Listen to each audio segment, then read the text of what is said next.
Good afternoon, everyone. Today we are going to present our activity. Our teacher is Saul Rafael Ocampo, and the members are Antesana León Melanie, Gamboa Palacios Gianelli, Moreno Cárdenas Araí, Raimundo Antapoma Miriam, and Sosa Campomantes Miriam. Okay, let's start. Today we are going to talk about the second language acquisition and its implication. This topic is very important because it helps us understand how people learn another language and what teachers can do to make that process easier and more effective. Now, we have here a short introduction to the topic. Learning a second language it is a process influenced by many things. For example, our thinking, social interaction, and obviously the environment. Unlike our first language, we learn naturally as a children. The second language is usually learned later and needs more effort. Motivation, good teaching, and constant practice play a very important role in this process. Some experts explain that communication, exposure, and practice are key elements to mastering a new language. Hello everyone, my name is Miriam Sosa. So, in this case, Crossing said that acquisition is more powerful than learning because it happens naturally through communication. For example, when someone lives in another country and talk with native speakers, they acquire the language without thinking too much about grammar. In contrast, learning usually happens in classroom where students study rules and do exercises. For instead, a person who watches movies or talks with friends in English is acquiring the language, while a person who memorizes grammar rules for an exam is learning it. Both are important, but real communication helps us to use English fluently and confidently.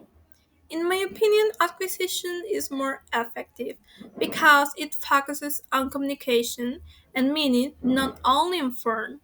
When students feel relaxed and motivated, they can acquire English faster and remember it longer.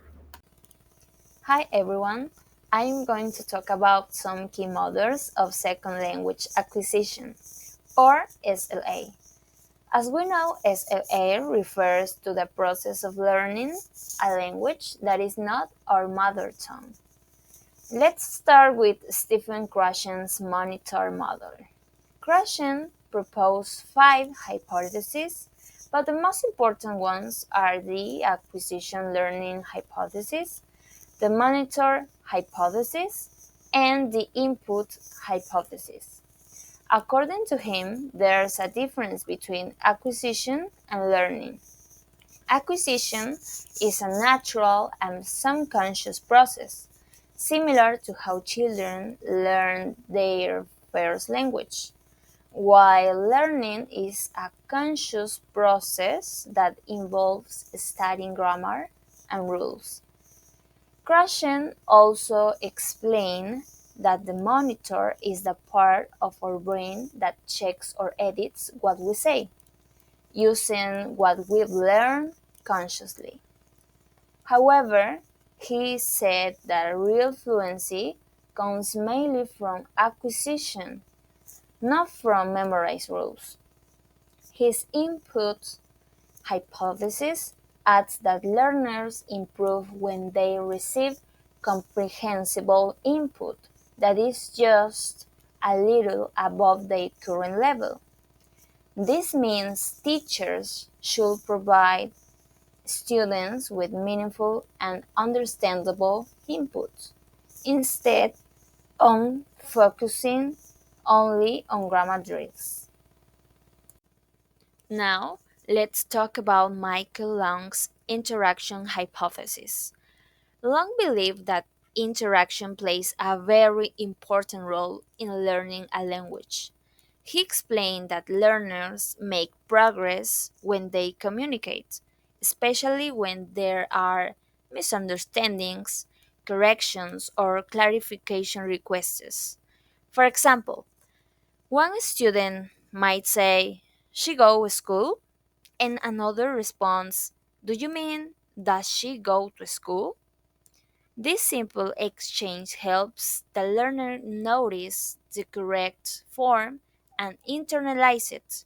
So, according to Long, interaction and feedback are key elements that push learners to process language more deeply. That's why in class activities, in pairs or groups, are very effective because they create real opportunities to use and negotiate meaning in the target language. Now, let's move to Smith's noticing hypothesis. Richard Smith argued that in order to learn, learners must notice specific language features in the input. If we don't notice something, we probably won't learn it. For example, if we hear native speakers using the past tense but we don't pay attention to the ed endings, it will be harder to use them correctly later. So, Smith believed that noticing is a necessary condition for learning. In teaching, this means that teachers can help students by highlighting important forms, giving feedbacks, or using activities that raise awareness of a specific grammar or vocabulary. Finally, we have Rod Ellis' processing perspective. Ellis focused on how learners process the language they hear or read and turn into something they can actually use, what he calls intake. He said that learning a language involves practice, repetition, and automatization, but this should happen in meaningful contexts, not through simple memorization. Ellis emphasized that students need repeated exposure to language patterns and real opportunities to use them so they can gradually make the language automatic and natural. I will explain some of the main factors that affect how people learn a second language. Things like age, context, motivation, and instruction. Age.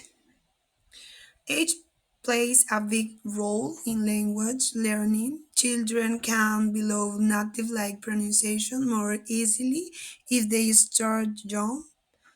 Adults, on the other hand, may learn faster at first, especially in classrooms, but they usually find pronunciation more difficult. Motivation. Integrative motivation. These are to connect with the target language community. Instrumental motivation, learning for practical goals like exams or jobs. Motivation can make a big difference if someone learns a language because they want to connect with people or culture. That's integrative motivation. If the goals is more practical, like getting a job or passing an exam, that's instrumental motivation. Both types can help learning success. Context. Naturalistic environments provide more input and interaction opportunities. Classroom setting can also be effective if they simulate real communication. The context where learning happens is also important. People who live or study abroad get more exposure to real communication, but even classroom can work well if teachers use activities that feel natural and interactive. Finally, instruction. Instruction also influences language learning. Effective teaching provides clear examples, corrections, and change to practice. This helps learning understand and use the language more confidently. I'm going to talk about the difference between the first language acquisition and the second language acquisition.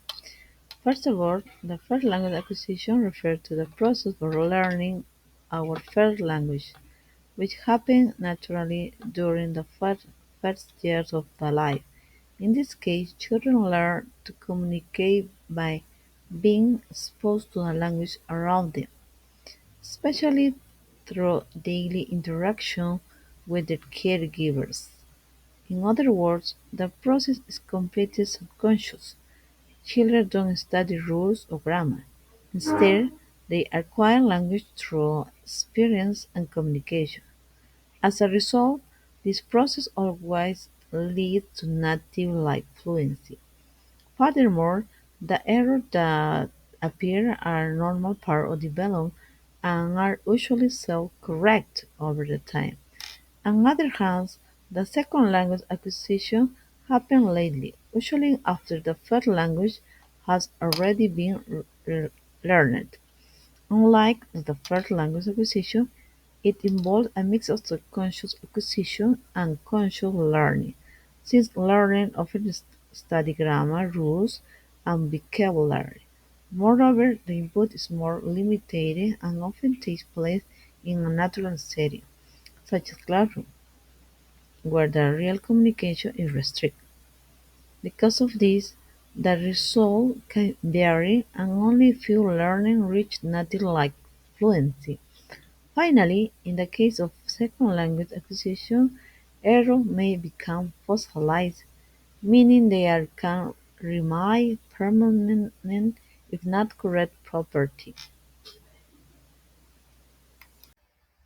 Okay, this is our conclusion. In conclusion, learning a second language depends on many different factors. While the first language comes naturally, learning a second language requires, for example, motivation, efforts, and good teaching. That's why some teachers should create classes where students listen and speak a lot, interact with others, and pay close attention to how the language is used. This way, learning becomes easier, more enjoyable, and more effective. Thank you.